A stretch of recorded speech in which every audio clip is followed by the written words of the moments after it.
So me and my epic brilliance decided that over there under the overhang was a good place to braid my horse's tail.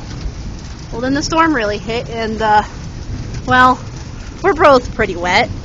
We ran back to her stall. She's a little pissed off at me, but I got her tail braided. That's good, right?